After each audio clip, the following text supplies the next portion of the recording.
Media one tea time Doha റണ്ണിന് ആശംസകളുമായി ഖത്തറിലെ റണ്ണർമാർ. മത്സരത്തിനായി കാത്തിരിക്കുകയാണെന്ന് പ്രവാസികളടക്കമുള്ളവർ പ്രതികരിച്ചു. ഡിസംബർ 26-ന് അൽവിദ പാർക്കിലാണ് ദോഹ റൺ അരങ്ങേറുന്നത്. എൻ്റെ ഫസ്റ്റത്തെ റേസ് ശരിക്കത്തെ റേസ് ഞാൻ ഓടിയത് media വണ്ടായിരുന്നു.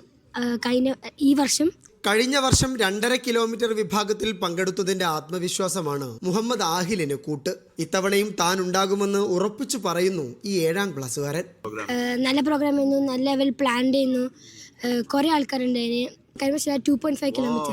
It was very tiring. എൻ്റെ ഫസ്റ്റ് ടൈം, അതുകൊണ്ട് ഇതൊരു എക്സ്പീരിയൻസ് ചെയ്തിട്ടില്ല. പക്ഷെ കുറേ ആൾക്കാരുണ്ടായിരുന്നു. എൻ്റെ അബ്ബലുണ്ടായിരുന്നു മോട്ടിവേഷൻ. ഞാൻ രജിസ്റ്റർ ചെയ്തിന് for the next year. Media one റേസിനായി കുടുംബത്തോടൊപ്പം രജിസ്റ്റർ ചെയ്തു കാത്തിരിക്കുകയാണ് അഹിലിന്റെ ഉപ്പ മുഹമ്മദ് ബൻസീർ.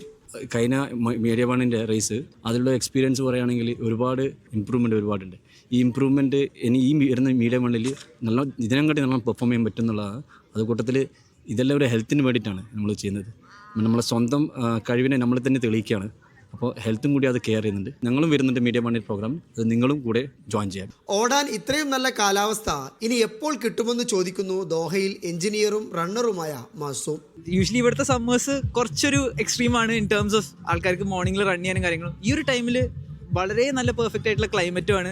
ഐ തിങ്ക് ഇനിയിപ്പോൾ വരാൻ പോകുന്ന മീഡിയ വൺ റണ്ണിൻ്റെ ടൈമിങ് വളരെ പെർഫെക്റ്റ് ആണ് ഇൻ ടേംസ് ഓഫ് ആൾക്കാർക്ക് റൺ ചെയ്യാൻ. ഇപ്പോൾ ഒരു കോമ്പറ്റീഷൻ എന്നുള്ളൊരു സംഭവത്തിലല്ല, എല്ലാവർക്കും ഒത്തൊരുമിച്ച് വന്ന് അതിൻ്റെ ഒരു കിട്ടുന്ന ആ ഒരു എനർജി എല്ലാവരും കൂടെ ഒരുമിച്ചുള്ളപ്പോൾ ഈ ഒരു നല്ലൊരു മോർണിംഗ് ആണ്, നല്ല ക്ലൈമറ്റാണ്. അപ്പോൾ ആ ഒരു കിട്ടുന്ന എനർജിയിൽ ആൾക്കാർക്ക് ഒത്തൊരുമിച്ച് റൺ ചെയ്യാം. ഹെൽത്തിന് ബെനിഫിറ്റ് ആണ്, സോഷ്യലൈസ് ചെയ്യാം. അപ്പോൾ അങ്ങനെ എല്ലാ എലമെൻസും കൂടി വരുന്ന ഒരു ടൈമാണ്. കഴിഞ്ഞ വർഷത്തെ റൺ അനുഭവം UK-യിൽ നിന്നുള്ള ബാസിത്ത് അലി ഓർത്തെടുത്തത് ഇങ്ങനെ. The experience was fantastic. I saw so many people taking part.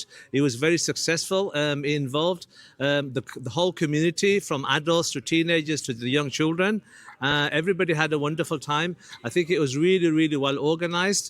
So well done to the organizers, and inshallah we'll have more opportunities to take part in the future on the Doha Run. Qatar ദേശീയ ടീമിലെ മുൻ നീന്തൽ താരം Ahmed യൂസുഫും UK runner Carla ഡില്ലും ഇത്തരം സംരംഭങ്ങൾക്ക് Qatar നൽകുന്ന പിന്തുണ എടുത്തു പറയുന്നു.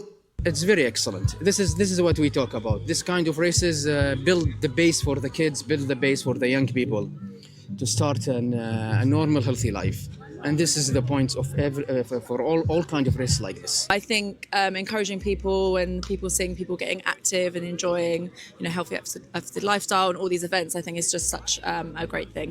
റണ്ണിനായുള്ള രജിസ്ട്രേഷൻ പുരോഗമിക്കുകയാണ്. രജിസ്റ്റർ ചെയ്തവർക്കുള്ള T shirt, electronic bib, race kit എന്നിവ വൈകാതെ വിതരണം ചെയ്യും. ദോഹ റണ്ണിന്റെ 3ാമത്തെ എഡിഷനാണ് ഇത്തവണത്തേത്. ഖത്തർ സ്പോർട്സ് ഫോർ ആൾ ഫെഡറേഷന്റെ ആപ്ലിക്കേഷൻ വഴി റണ്ണിനായി രജിസ്റ്റർ ചെയ്യാം. മുതിർന്നവർക്കും കുട്ടികൾക്കുമായി ആകെ 5 വിഭാഗത്തിലാണ് മത്സരമുള്ളത്. Media one, Doha.